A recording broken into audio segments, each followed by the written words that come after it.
Salut, c'est Florian, bienvenue dans cette nouvelle vidéo. Dans cette vidéo, je vais te parler d'une action à dividende pour PEA extrêmement intéressante. Une action qui est à la fois en croissance sur le cours de son action et qui augmente son dividende très régulièrement. Une action qui verse son dividende sans interruption depuis très longtemps.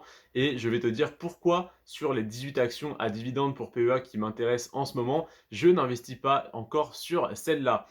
L'action que je te présente, comme tu l'as vu dans le titre de cette vidéo, c'est pour ça que tu as cliqué, c'est l'action Vinci. Vinci, évidemment, que tu connais sûrement pour les autoroutes, mais ils ne font pas que ça. Vinci, c'est avant tout donc de la construction, donc les autoroutes, mais également de l'immobilier et de l'énergie. Ils ont également une filière, une filiale, je ne sais pas comment on dit, dans le secteur de l'énergie. Donc Vinci, voilà, qui se diversifie quand même sur plusieurs secteurs pour avoir plusieurs sources de revenus, ce qui est une très bonne chose d'après moi.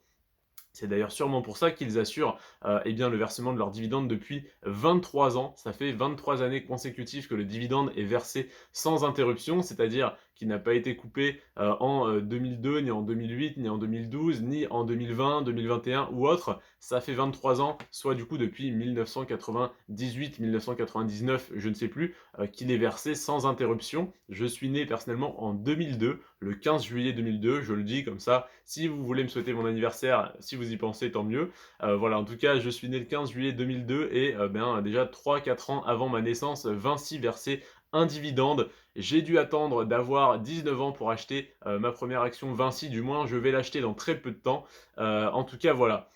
23 ans consécutifs de versement du dividende, c'est extrêmement intéressant, extrêmement safe, ça apporte une certaine confiance aux investisseurs en l'action, donc c'est potentiellement pour ça que l'action connaît une aussi forte croissance sur les 10 dernières années. C'est magnifique, j'arrive à lier tous mes indicateurs. Donc sur les 10 dernières années, Vinci a fait plus 186%. Donc évidemment, c'est sans tenir compte du dividende, hein. C'est simplement la croissance du cours de l'action. Donc l'action, admettons que tu as acheté une action de Vinci ou tu as acheté pour 100 euros d'action Vinci il y a 10 ans. Aujourd'hui, ça vaudrait donc 286 euros. Donc pour tes 100 euros investis, tu aurais 100 euros investis plus tes 186 euros de plus-value, donc 286 euros en portefeuille. Et ça, c'est sans compter sur les 10 dernières années, du coup, tu aurais reçu un dividende chaque année, donc 10 dividendes. Le rendement actuel du dividende est un petit peu faible, il est de 4%. C'est d'après moi parce que l'action est surévaluée. Donc personnellement, j'attends que l'action redescende un petit peu, que le cours de l'action chute un petit peu pour acheter des actions Vinci moins chères. En tout cas, voilà, très belle croissance sur les 10 dernières années. Donc en admettant que tu aies été rentier de la bourse sur les 10 dernières années, chaque année tu aurais reçu tes dividendes, tu les aurais dépensés pour vivre au quotidien. Et en plus de ça, eh bien, tes actions Vinci auraient pendant ce temps-là travaillé pour toi, elles auraient pris de la valeur, elles seraient passées donc de 100 euros à 286 euros. Donc admettons que tu sois rentier, que tu ne gères plus trop ton portefeuille, tu reçois simplement tes dividendes et tu profites, eh bien tu aurais pratiquement triplé ton patrimoine si tu avais investi sur Vinci.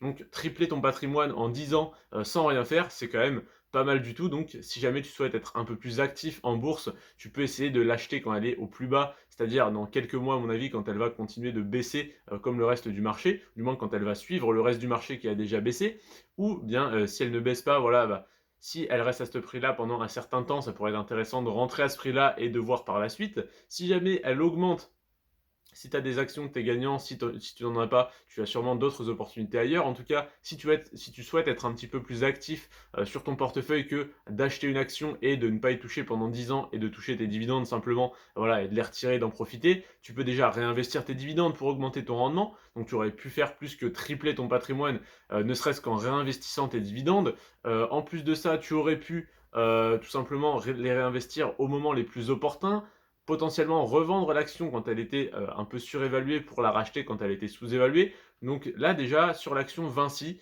sans rien faire, tu as plus que triplé ton patrimoine en 10 ans simplement en détenant cette action et en recevant tes dividendes. En les réinvestissant, tu aurais pu faire encore mieux et en les réinvestissant au bon moment, en revendant l'action quand elle était surévaluée, en rachetant quand elle était sous-évaluée, tu aurais pu faire encore mieux. Donc tu vois, tu as encore pas mal d'axes de développement de ton patrimoine sur les stratégies d'action à dividendes.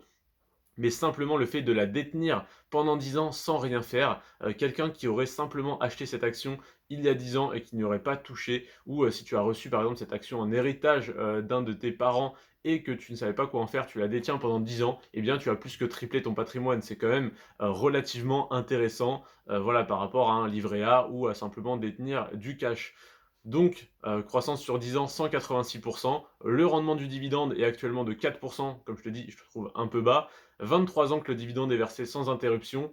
Et le PER est de 13,6. C'est donc pour ça que, d'après moi, c'est un peu surévalué. 13,6, ça reste un PER relativement correct, hein. Qu'on se le dise, 13,6 dans un marché normal, c'est un bon PER. Dans un marché aussi bas que celui qu'on connaît actuellement, où on a des PER de 3, 4, 5 jusqu'à 6 et 7 et 8 qui sont intéressants, un PER de 13,6, ça nous paraît un peu surévalué. Au final, l'action est à peine à sa valeur intrinsèque, j'ai l'impression, voire peut-être même encore un peu en dessous. Donc, elle peut être intéressante déjà à acheter à ce moment-là, donc début juin 2022. C'est pas un conseil d'investissement, bien sûr, et personnellement, je n'en ai même pas acheté, mais je dis juste que par rapport au reste du marché, elle est un peu surévaluée, mais par rapport à un marché normal, elle est à un prix relativement correct. Donc voilà, je ne te dirai pas attention, n'en achète sûrement, surtout pas pour faire un titre putaclic. Je te dis simplement mon avis. Par rapport au marché, elle est un peu haute, mais par rapport à un marché sur les 10 dernières années, elle est à un prix correct. Donc voilà, l'action Vinci, je souhaite m'en procurer très prochainement. Je t'invite, je ne vais pas dire à faire de même parce que ça sera un conseil en investissement, mais à te renseigner dessus parce qu'elle est très intéressante. C'est tout pour moi. On se retrouve demain, enfin pas demain, mais presque demain, parce que je sors la prochaine vidéo à minuit. Cette vidéo donc sur Vinci sort à 23 h et dans une heure à minuit, je te sors la vidéo sur Eiffage.